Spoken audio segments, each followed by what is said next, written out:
Hello, today we in Israel are on the Memorial Day for those who died in the wars of Israel, and we decided to dedicate the topic of our lesson to the topic of the Israeli nation. You can ask questions on cap.tv. Rav Lightman.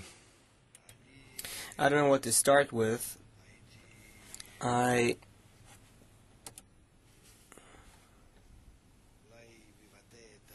Perhaps I would express my attitude or my relation to the Israeli nation as to a part in the army that is like a commando team, like a squad, that are sent to a mission, and they go. On the way there, they encounter all sorts of problems. Some fall down, some are more successful, some discover the mission better on the way. Say they're sent to a different world altogether, a different planet where the conditions are unknown, nothing is known, and on the way they have to get along by themselves, manage the process, understand what actions to take, how to achieve the final goal, conquer that new place that they don't know its nature and conditions beforehand. So that group goes through various problems, as if they go through jungles and swamps and deserts and all sorts of scrutinies within the nation. They fight among themselves as well. They have those little feuds and separations and connections, and it all happens within that commando that was sent to conquer a land. And that's sort of how I look at describing this battle which we are in.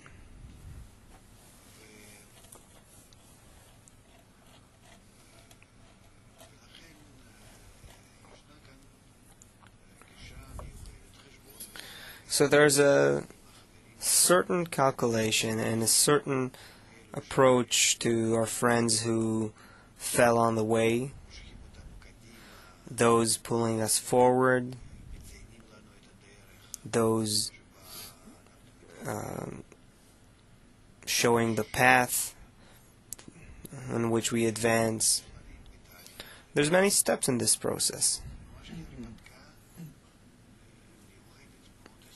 It's really like a very unique historical adventure of those reincarnating souls that follow their instructions cycle after cycle until they come to the last phase, where they already came to the right place, and now they need to set themselves up, they need to arrange themselves or align themselves towards the last battle. That's all good if the battle would continue in a way that we know from adventures or discovery of new lands, where you go through a big ocean, jungles, you encounter some tribes that you fight with, you conquer, you connect with, and so on. But there's a different battle here. And that one is an inner battle, not an external one. where using the force of the ego and egoistic bonding and trying to chase some external enemy, where all our envied lust and our honor and power, all our evil natural inclinations that are at work, and then we just need big muscles to succeed.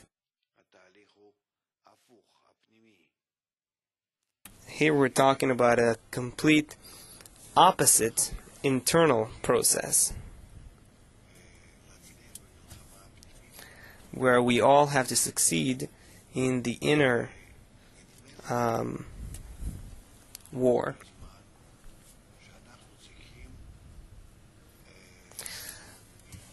We think that we always have to exploit the external enemy.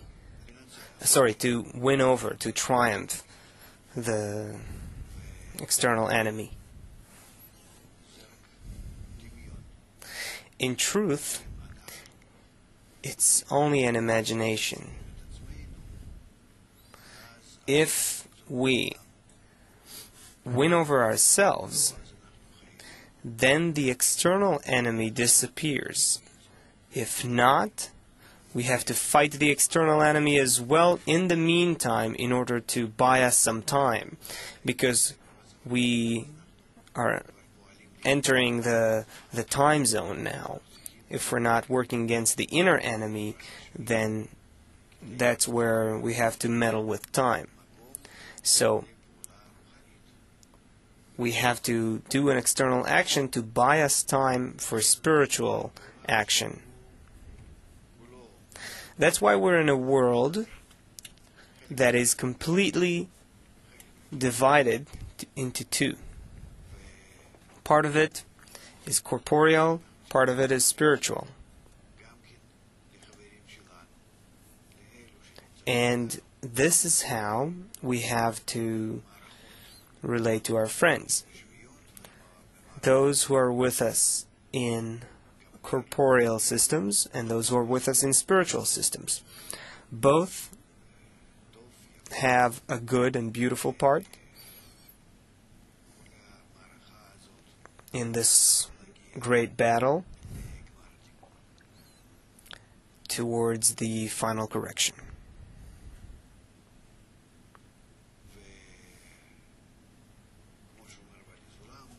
And as Baal HaSulam says, many of the friends fall and many will fall in this battle, both in the inner battle and in the external battle.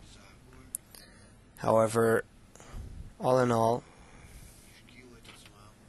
they all invested themselves in attaining the purpose of creation. Therefore, their souls, which reincarnate and rise again and again in this process until all the souls are corrected, and then they come to connection and adhesion. And with regards to us, we're always facing the future and not the past, and we have to try to create our inner systems by which we will shorten as much as we can those external systems. Yes. You said that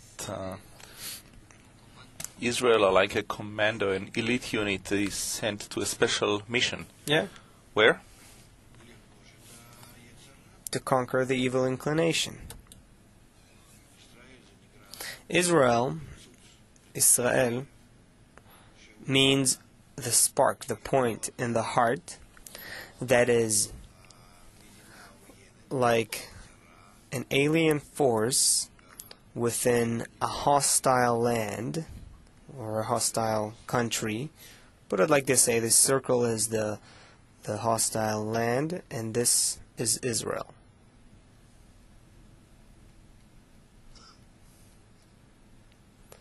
Rabbi writes ego. The ego.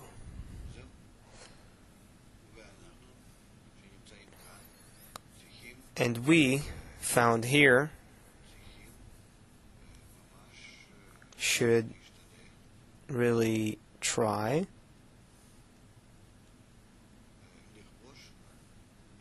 to conquer that ego, to correct it. So first, we have to strengthen ourselves. Strengthen ourselves and also bestow upon the ego by ourselves, give them the light after we correct ourselves, and that's it. And that's how you correct it. That's how you correct the whole world. But our mission is, in fact, we're not coming from here. We came from there. Like this. This is Israel at their root. So we went through such a route that took us inside by what's called the shattering of the vessels.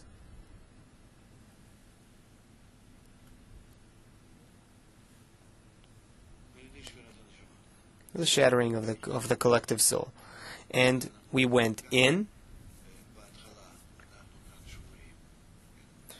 and now at first we're broken there inside, and we have to become corrected, and to the extent of our correction we correct the collective ego.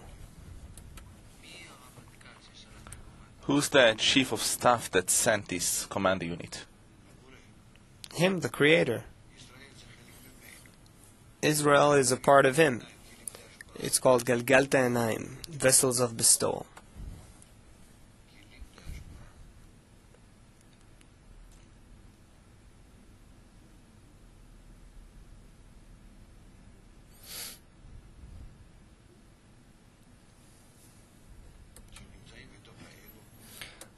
Vessels of bestowal found within the ego, which is vessels of reception.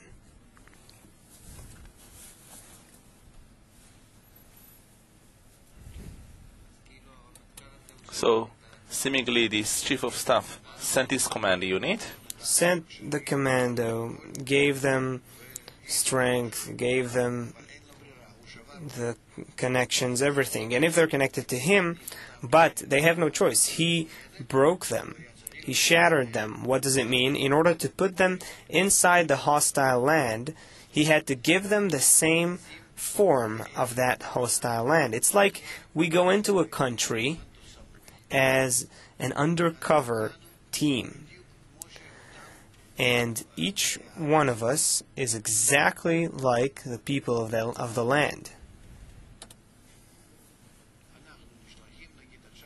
Say we're being now sent somewhere, Africa, for instance. So we'll take on the same shape and form of the people in Africa. The characteristics, traits, approach, interests, everything. The same exact form, inside and out. As we are there, it's like an undercover agent. He is there for a while, no one touches him, he has to start working, build a house, family, everything is fine, okay, for years and years. After that, he starts doing something. He gets a reminder from outside. You got to start working. He already forgot about it. And all of a sudden, they call him, here is your commander, this and this and that. Like in the movies.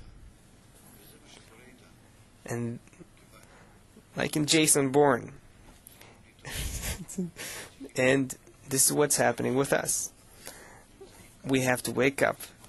We have to remember that we have a special mission. And really, this isn't our place. We're coming from a completely different place. So we have to find our friends according to this awakening.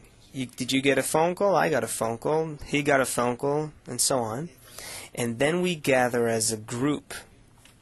So from this entire planet, we are aliens. We're coming from a different galaxy.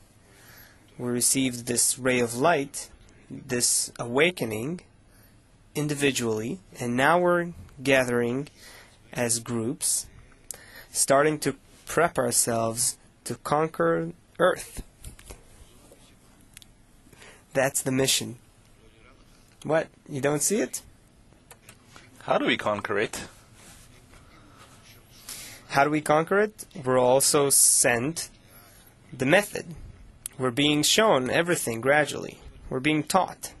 Not taught, but kind of being trained, activated, and then that emotion and mind awakens in us.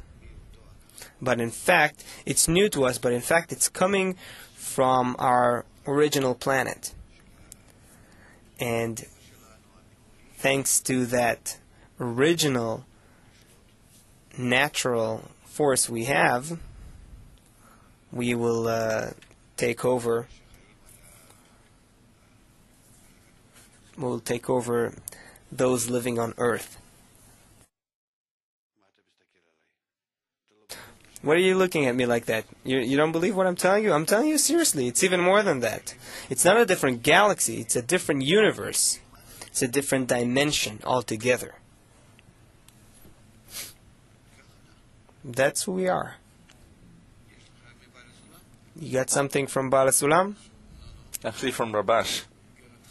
In letter 8 he writes, "Finally, a handful of people have gathered together to be in one place under one leader, and with a spirit of braveness above human spirit, they stand firm against all those who come to defeat them. And certainly these people have to be brave and have a firm spirit and a decisive decision to not take a step back.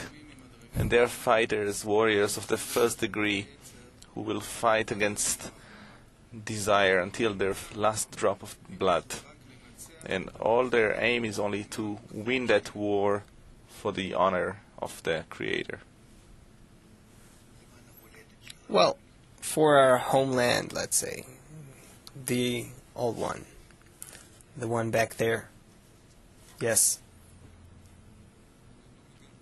I don't understand why those people whom you call Israel, why are they different if everybody needs to reach that purpose?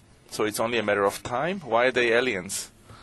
They're aliens because I'm not talking about their external form, their body or their all sorts of, flesh and blood organs. I'm talking about that interior that does not exist in other people in the world, on Earth, but only in them. It's this inner software that is in them, here, coming from the other world.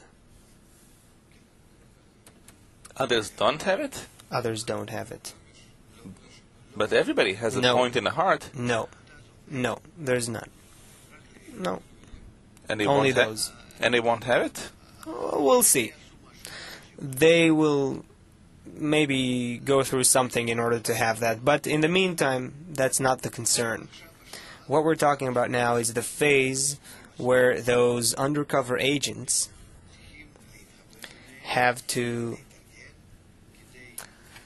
connect together and organize themselves in order to conquer Earth. In the article of Harvut, Baal Sulam writes that it is up to the Israeli nation, which is the topic of the lesson also, it's up to the Israeli nation to train themselves, prepare themselves and the whole world until they'll develop to be able to take on that high work of loving the others, which is the ladder to reach the purpose of creation, which is adhesion. So we came here in order to or put things in order like in our home planet.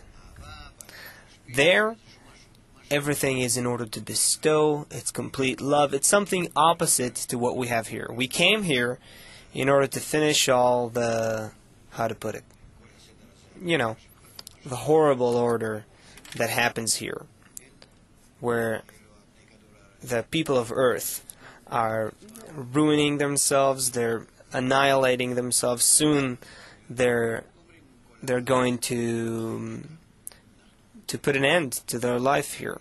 We came here to help them, to save them, to set up a different life for them. That's the mission. Now we're waking up,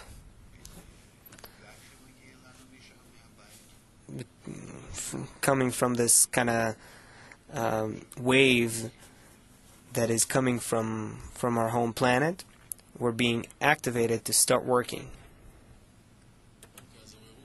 Okay, so we were awakened and now we unite.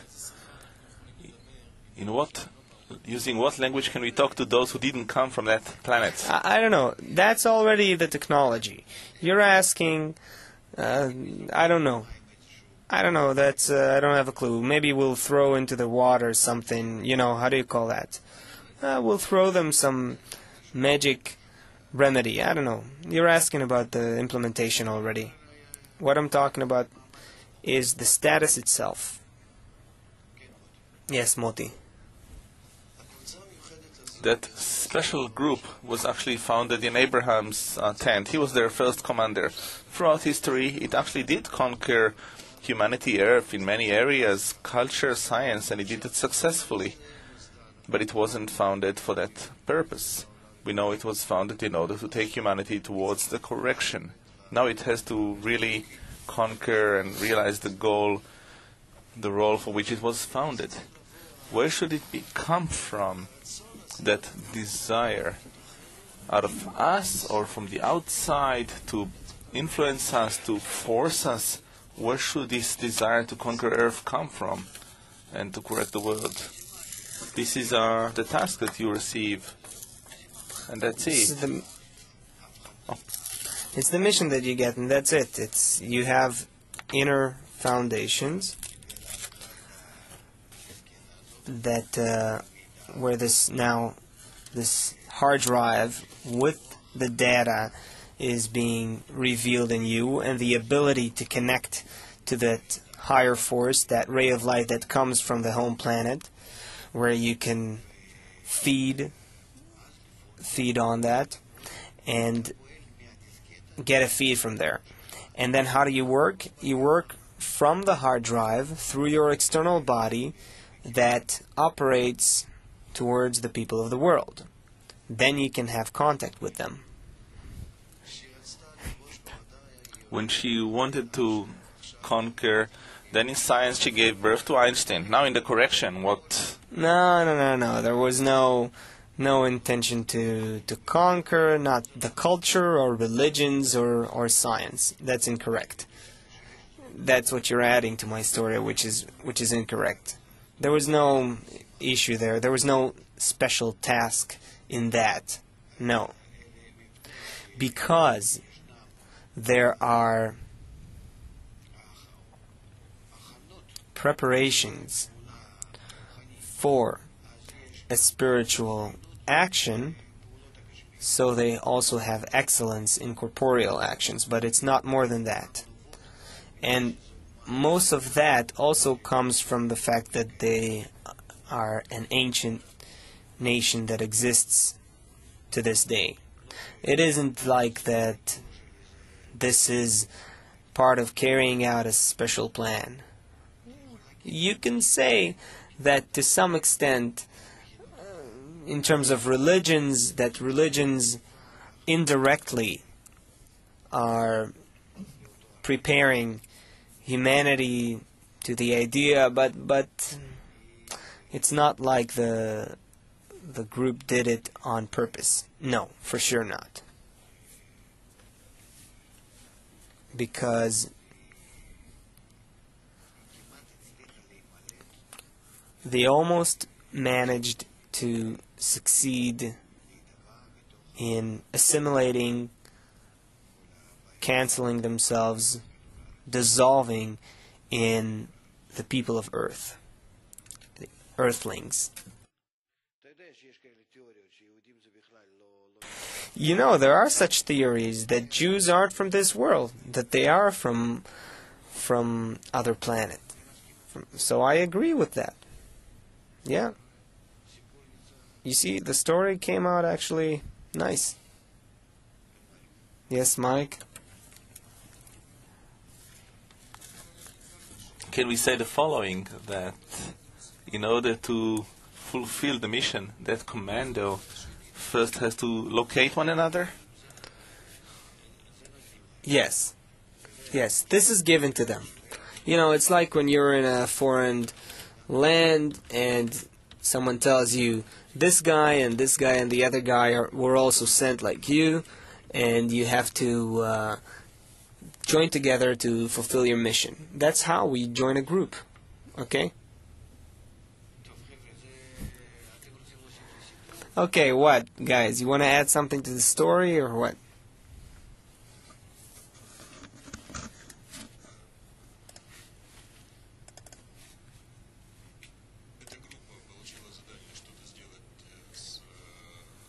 Человечеством.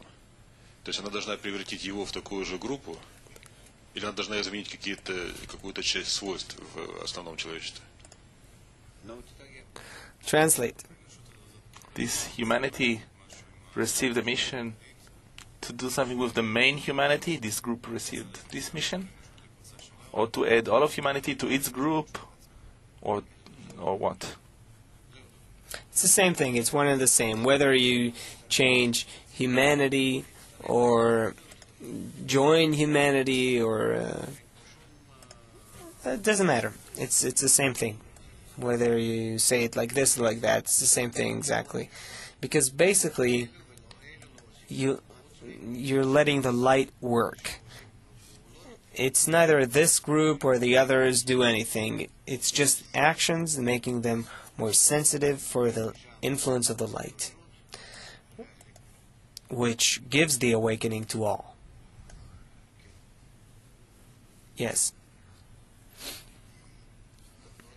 Rav, in a few hours we're going to have the sirens for the Memorial Day, and it'll be a moment of silence where many people in this country will be in one thought, remembering the same thing. The question is, is there even such a thing where we can participate in that thought, yet lead this whole stream that there is at that moment towards some sort of awakening, or is that just an imagination? No. We mustn't touch these moments of others, because we may create, bad responses, bad reactions, and create a negative image to the wisdom of Kabbalah. We are a part of the people. We are feeling everyone's pain. With it, we're also saying clearly that if we want these things to stop, we have to start behaving differently. And if we're not saying it about the past, but let's say towards the future, if we fix our relationship, there is no other force, no enemy that can hurt us.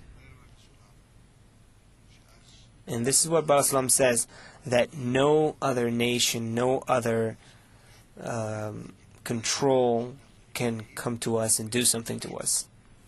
That's on the condition that we are in the quality of bestowal. Because you can't touch, you can't sting, you can't hurt the quality of bestowal.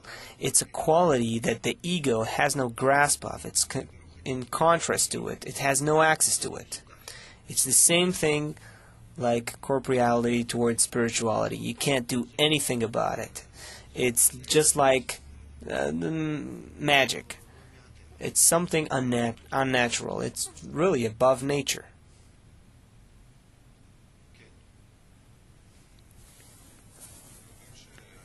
we know that this Israel is not, doesn't necessarily mean an Israeli idea or somebody who lives in Israel. So I wanted to ask, what is special, what is unique? Is there anything unique about those who do live in Israel, the corporeal Israel?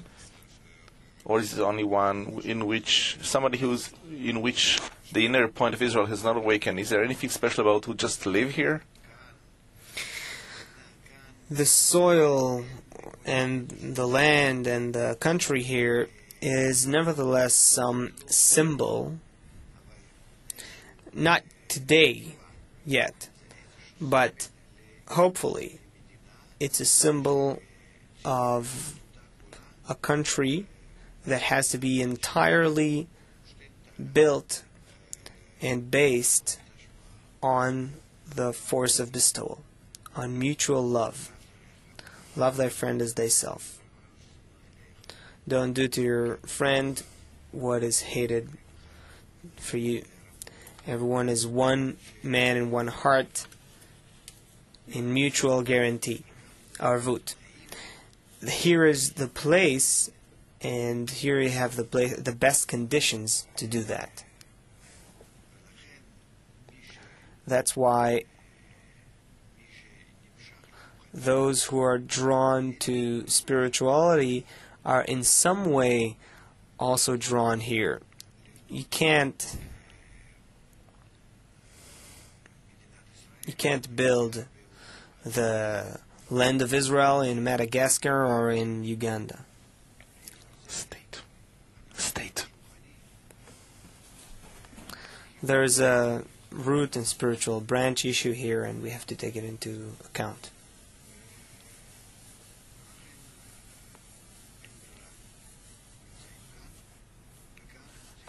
So, there's no choice. We're here, and here we have to build a state of bestowal, love, and give an example to the world. Only like that you will overcome all the enemies and you will reach true independence and stop all the casualties. Rab, there's a question from Haifa, a student from Haifa. You said Rabash was very concerned about every soldier. Can the pain of Memorial Day bring about the prayer of the collective? Yes, but it's not the matter of the prayer of many or the prayer of an individual. This isn't the kind of questions that we ask, because the wisdom of Kabbalah doesn't address this. So what? We'll do our own memorial prayer now, or of course, yes, as the nation's culture and tradition, but not that we come to something by that. We have to understand, what do we raise from our cry, from the bottom of our heart? What collective desire, what collective deficit? What happened because we weren't corrected and we received the opposite outcome from a good that is forced, that is for a force that is good, that does good. And today we have to take ourselves and set ourselves correctly. A hero will not win through his great strength. We have to understand that these wars are endless. There's no end to these feuds. Here and all over the world, there's no end to these wars, and there won't be any end until we realize what's up to us to do. And now we all received a command from our home planet that we can start working. So let's do it. And for this mission, Alex from Beersheba is asking, how do we connect with the upper force? Through the connection between us, we discover that force. And with that force that becomes revealed between us, we work towards the entire world. This means that first we have to unite, then we can work. Otherwise, you have nothing you can give. You'll just give empty papers. Well, and you got something to add? Some excerpt? Yes, the first article from the speech to the completion of the Zohar, Baal HaSulam says the following about the opportunity for redemption. Thus, even though the Creator has delivered the land from the hands of the nations and had given it to us, we have not yet received it. We are not enjoying it. But with this giving, the Creator had given us an opportunity for redemption.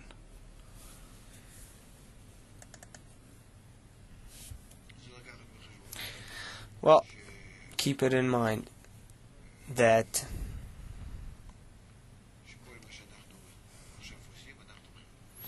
all that we're doing now is on the account of the host, so to speak. He gave us an opportunity to start organizing ourselves, to have the required conditions and forces, and if not, if we won't do our role, fulfill our mission, then we will have to be awakened by very unpleasant means, because we eventually must complete this mission. Okay?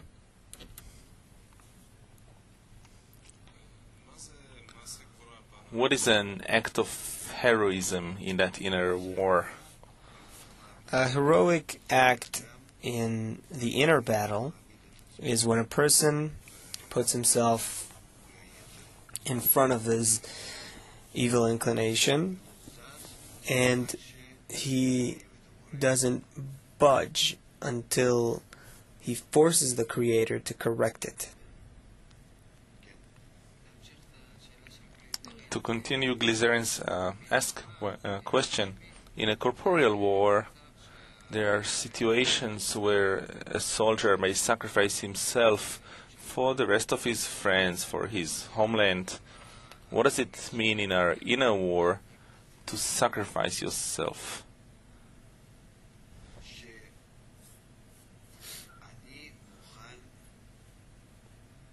That I'm willing to not leave to myself, to my will to receive, any fulfillment, any reward. Rather, everything must be only for the collective reward, that we all together build our arvut.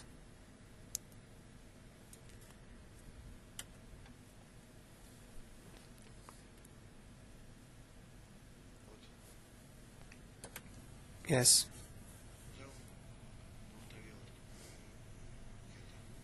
I'll read another excerpt. Piece number 3 from the Writings of the Last Generation. Baal HaSulam says, Judaism must present something new to the nations. That is what they expect from the return of Israel to the land. It is not in other teachings, for in that we never innovated. We were always their disciples. Rather, it is the wisdom of religion, justice, and peace. In this, most nations are our disciples, and this wisdom is attributed to us alone. Yes, we don't understand, and they don't understand that once we truly begin to behave correctly, our problem is not in spreading the wisdom of Kabbalah like shouting through the media. No, I have to be internally built according to that force. I have to extract that mission from the inside of me. If we do this from within and show them an example, they will change their approach, and they'll change their approach to us 180 degrees. That's how it's set up by nature. And there's no one to ask here. There's nothing to ask about. It just works like that in nature. And you'll immediately feel how everyone influenced by that. In the meantime, we're drawing only those with a point in the heart. Once the force of bestowal prevails between us will pull everyone, will attract everyone. That's what they're expecting. And anti-Semitism is because, in the meantime, we're not showing them the correct form. Yes? Maybe in the inner sense of this, in the introduction to the book of Zohar, in letter 71, he writes, "From now on it is only up to us to increase the importance of our inner degree, meaning Israel in us, which is the needs of the soul, over the external degree, which is the nations of the world, which are the needs of the body." And that force will come to such a degree in Israel that the nations of the world in us will come to see the importance of Israel over them and will listen to them and obey them. According to the allegory you gave before of a commando unit sent to a special task, the the communications with the chief of staff in terms of how it works both ways, there are messages that the chief of staff sends to the commando, and there may be other messages or questions, or I don't know what, that the commando wants to ask the chief of staff in return. How can the commando communicate with the chief of staff to receive directions, etc.? There's no problem. There are commanders who know everything is in a structure just like in the army. Everything's there. Everything is there. All you need is to implement. Everyone received instructions. The problem is the implementation still. You have something else there? Yaniv is suggesting we read number 6. Baal HaSulam says the following in the peace article. Our sages said, "The blessing of peace in the whole world precedes the strength," meaning the redemption, because God did not find a vessel to hold the blessing for Israel, but peace. Thus, as long as self-love and egoism exist among the nations, Israel too will not be able to serve the Creator in purity as bestowal, as it is written in the explanation of the words, "And you shall be to me a kingdom of priests," in the essay The Arvut. And we see it from experience, for the coming to the land and the building of the temple could not persist and receive the blessings that God has sworn to our fathers. And this is why they said, God did not find a vessel to hold the blessings, meaning, thus far, Israel did not have a vessel to hold the blessing of the fathers. Therefore, the oath that we can inherit the land for all eternity has not yet been fulfilled, because world peace is the sole vessel that enables us to receive the blessing of the fathers, as in the prophecy of Isaiah. What does he want to say? He wants to say this. All the breakages, the breakings we went through in the first ruin of the temple and the second are because there was no time for complete redemption yet. So the ego, inside and outside Israel, was on the rise. Now, however, as we approach correction, we're approaching the world's correction. That's why this redemption is a complete redemption, and there won't come afterwards, after the general correction called the correction of the temple, there won't be another shattering. Meaning there can't be complete correction for Israel if they don't correct the world. Ilan from Canada is asking, will we be able to pull all of the nations behind us only after we pass through the Machzom? No. Along with it, if we try, if we make an effort, there's no limitation in terms of whether it can happen after or now. Only the condition is if we are working towards that. We don't need to wait, in other words. We're also seeing that the world is diving into a big crisis, a global crisis that will be felt in any way, shape, or form of humanity. They'll feel that nothing is working in any sense.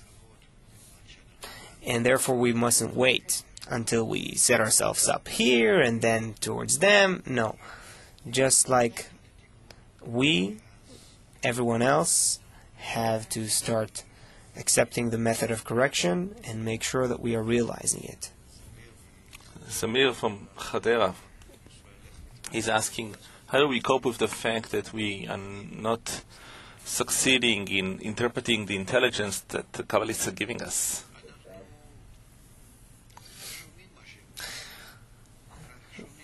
We listen to what they say, but not enough to accept it as a necessary thing more than our life.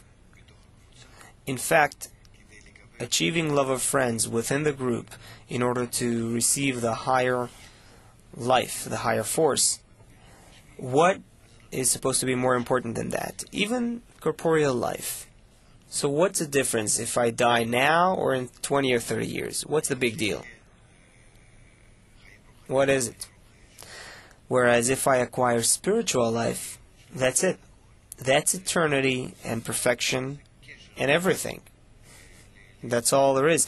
It's connection with the Creator, bestowal, and you're leaving all the boundaries and limitations. But we cannot value that. So we cannot value what's happening here. We can't. What can we say?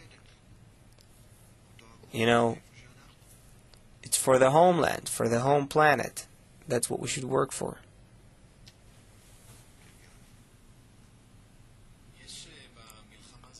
In this world, is there such a phenomenon called Memorial Day, or does that only happen in our world?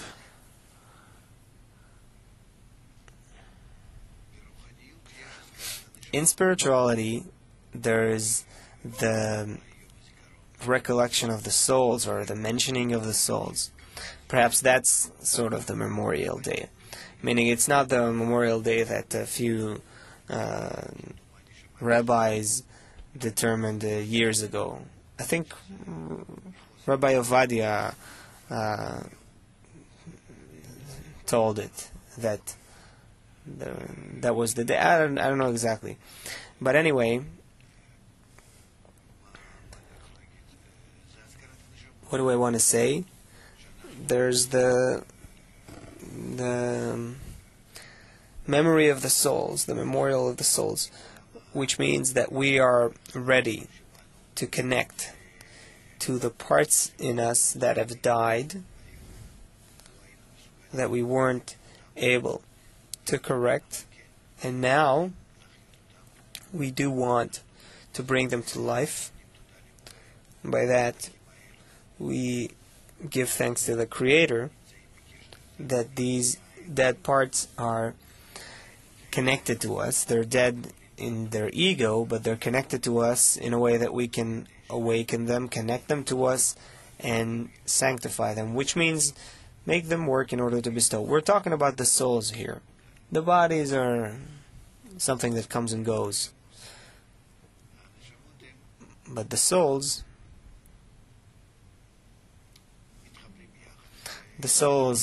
come together, connect, and therefore the Memorial Day in spirituality would be when we awaken the connection, evoke the connection between us and them in order to continue the process towards the end of correction. So in fact it's a day of elevation, of upliftment, because death in spirituality in fact is a correction. Meaning this Memorial Day is part of the process of continuing the campaign. Yes, of course. Every one of us goes through a death in corporeality or recognition of evil wise. Yeah, of course. Without it, you can't achieve corrections. How can you? Without these parts with their intention in order to receive dying. Yes. What does the prayer of Kaddish symbolize? One that you do after somebody dies. It seems to be the opposite of opposite.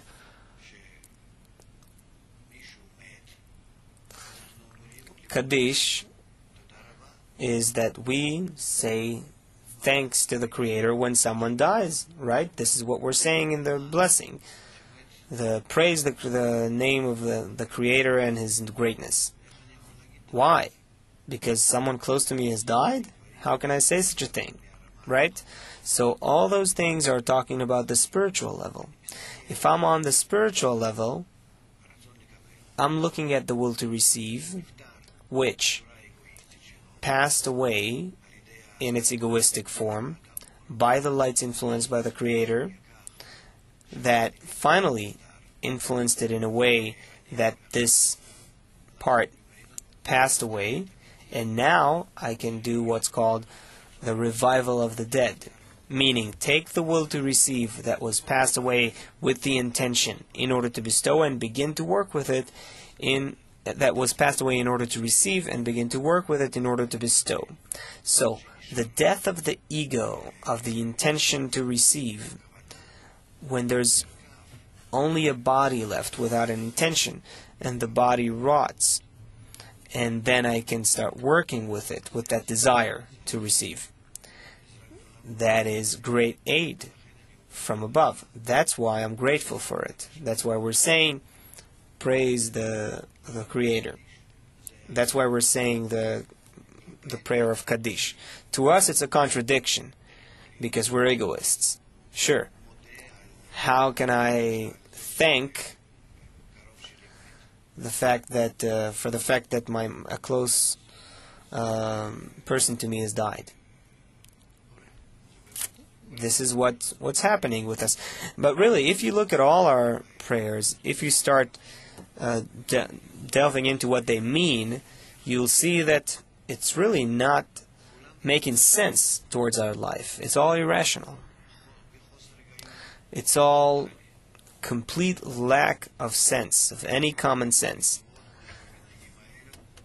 What can you find that is reasonable, rational, logical in all our what we know as mitzvot and commandments?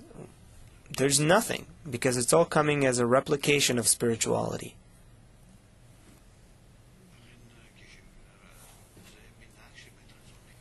So this is a custom that relates to the death of the will to receive. Then that's why we say the Kaddish. Then we understand what it is. It's a sensation that erupts from the person as his will to receive dies. So let's hope that we won't see another Memorial Day and will reach a day that is filled with goodness. Announcements. Noi, we, a convention of bonding in Rome. On the 20th to the 22th, we'll rise to a new degree of connection in Rome, Italy. It will include lectures from Lightman and global events of connection throughout the whole world. For details, go to the website www.kavinfo./Italy. Celebrating Independence, Kabbalah, I'm inviting you, students from all of the centers in Israel. Tomorrow we'll have a shared celebration of independence in the Kabbalah centers around Israel. Live broadcast of the lecture of Rav Lightman, who will be in Holon. Workshops with the Kabbalah college teachers. Free entrance tomorrow at 6:30 p.m. For details, go to the website or call the phone number. With this, we conclude. Thank you and have a great day.